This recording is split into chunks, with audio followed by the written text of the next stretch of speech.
স্ত্রীর লাশ সামনে রেখে মসজিদে স্বামীর না বলা কিছু কথা। ঢাকায় একটি মসজিদে আসরের নামাজ শেষ করার পরপরই ইমাম সাহেব জানালেন জানাজার নামাজ আছে, সবাই যেন একটু অপেক্ষা করি। হাদিসে আবার আছে জানাজার নামাজ পড়তে সবাইকে উৎসাহিত করা হয়েছে। জানাজার নামাজ মানে নিজের জন্য একটা সেলফ রিমাইন্ডার। তাই হঠাৎ করে মনে হলো জানাজার নামাজটা পড়েই যায়। ইমাম সাহেব জানালেন একজন মহিলা মারা গিয়েছেন, ভদ্র মহিলার স্বামী আপনাদের উদ্দেশ্যে কিছু বলবেন। তাই অপেক্ষা করলাম সে ভদ্রমহিলার স্বামীর কথাগুলো শোনার জন্য। হঠাৎ একজন 70 বয়স্ক লোক, সাদা পাঞ্জাবি পরা, দাড়িগুলো ধবধবে সাদা ভদ্রলোক শুরু করলেন, আসসালামু আলাইকুম। আপনারা হয়তো আমাকে চিনবেন না, আমি এলাকাতে নতুন এসেছি। আমার স্ত্রী আজ সকালে ফজরের নামাজের পর আল্লাহর কাছে চলে গেছেন। আমরা একসাথে গত 45 বছর সংসার করেছি। একটা ছোট সরকারি চাকরি দিয়ে আমার সংসার জীবন শুরু করেছিলাম। সংসার জীবন চেষ্টা করেছি সৎ পথে থাকার জন্য, কখনো অসৎ পথে যাইনি। চেষ্টা করেছি সৎভাবে উপার্জন করে আনার জন্য। আল্লাহর কসম করে বলতে পারি জীবনে কোনোদিন 1 টাকা অসৎভাবে আয় করিনি। সৎ থাকার কারণে আয়ও ছিল খুবই সামান্য। আমাদের 3 ছেলে 2 মেয়ে ছিল। গ্রামের বাড়িতে বাবা মাকেও কিছু টাকা পাঠাতে হতো। কখনো কখনো মাস শেষ হওয়ার আগে আমার বেতনের টাকা ফুরিয়ে যেত। আমার সহকর্মীদের মধ্যে আমি সবচেয়ে গরিব ছিলাম, কিন্তু আমার স্ত্রী কখনো কোনো অভিযোগ করেননি। উনি যে কিভাবে সব কিছু ম্যানেজ করতেন একমাত্র উনিই জানেন। আমার স্ত্রীর কারণে আমি এটা কখনোই উপলব্ধি করতে পারিনি যে আমার টাকা মাস শেষের আগেই ফুরিয়ে যায়। আমার সাধ্যের বাইরে জীবনে কখনো উনি কোনো দিন কিছু দাবি করেননি। জীবনে কখনো আমাকে এটা বলেননি যে আপনি আমাকে এটা দিলেন না, ওটা দিলেন না। কখনো আমাকে আমার সামর্থ্য নিয়ে কষ্ট দেননি, কখনো আমাকে খোঁটা দেননি। আজীবন ওনাকে শুধু সন্তুষ্টই দেখেছি। জানি না যে ওই মহিলার এত ধৈর্য কোত্থেকে আসতো। নিজের স্ত্রী বলে বলছি না, এমন একজন স্ত্রী পাওয়া ভাগ্যের ব্যাপার। আজ আমি আমার স্ত্রীকে হারিয়ে ফেলেছি। আমি নিজেও জানি না যে আমার কলিজার কোথায় যেন জ্বলে পুড়ে খাক হয়ে যাচ্ছে। আগুনের শিখার মতো জ্বলছে আমার কলিজা। আমার মা বাবা মারা যাওয়ার আগে শেষের 4-5 বছর আমার সাথেই থাকতেন।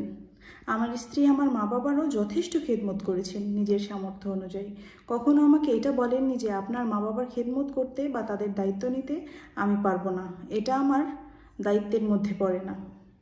সত্যি কথা বলতে পেনশনের টাকা পাওয়ার পর হজে নিয়ে যাওয়া ছাড়া আমি ওনাকে তেমন কিছুই দিতে পারিনি। তারপরও উনি কোনো দিন আমাকে কষ্ট দিয়ে কথা বলেননি। আমার স্ত্রী একজন নেককার মানুষ ছিলেন। উনি উত্তম আচরণের অধিকারিণী ছিলেন, আত্মীয়তার হক রক্ষা করেছেন, পরোপকারী ছিলেন, স্বামী সন্তানদের হক আদায় করেছেন। ওনাকে আমি কখনো কোনো নামাজ কাজা করতে দেখিনি।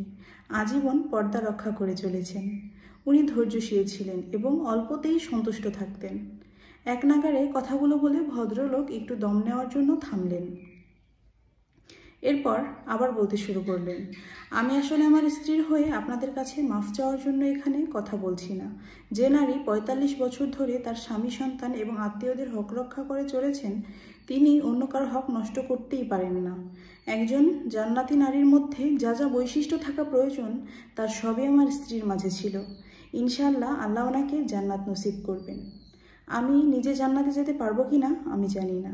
আপনারা শুধু এই দোয়া করবেন আমি যেন আমার স্ত্রীর সাথে জান্নাতে একত্রিত হতে পারি।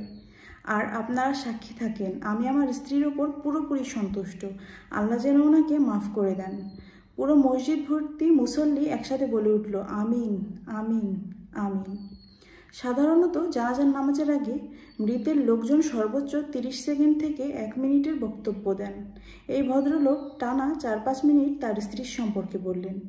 কোনো মুসল্লি এতটুকু বিরক্তি প্রকাশ করল না। সবাই মনোমুগ্ধকরভাবে তার দিকে তাকিয়ে রইল। একজন জান্নাতি নারীর কথা সবাই মনোযোগ দিয়ে শুনলেন। হাদিসে এসেছে একজন মুমিনার জীবনে তার রবের তরফ থেকে সর্বোত্তম রিজিক হচ্ছে একজন নেককার স্ত্রী এবং একজন নেককার স্বামী। এই ভদ্রলোকের কথা থেকে যেন সরাসরি এই হাদিসের প্রমাণ পেলাম। মসজিদ থেকে বের হলাম একটা অপূর্ব ভালো লাগা নিয়ে। সুখী মানুষের কথা শোনার মধ্যেও যেন একটা সুখ থাকে। আল্লাহ সুবহানাহু ওয়া তাআলা আমাদের সবাইকে বোঝার তৌফিক দান করুন, আমিন। বর্তমানে এমন একজন স্ত্রী পাওয়া ভাগ্যের ব্যাপার। সংগৃহীত।